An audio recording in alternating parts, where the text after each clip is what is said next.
তোমার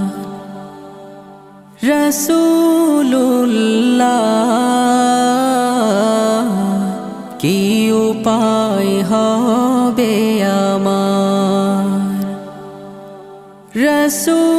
রাসূলুল্লাহ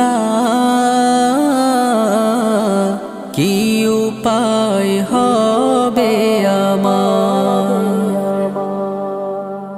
ওই মদিনার পথের ধুলি মাখতাম আমি পেলে সুরমা বলি ওই মদিনার পথের ধুলি মাখতাম আমি পেলে সুরমা বলি ফিরে পেত এ নয়নে নূরে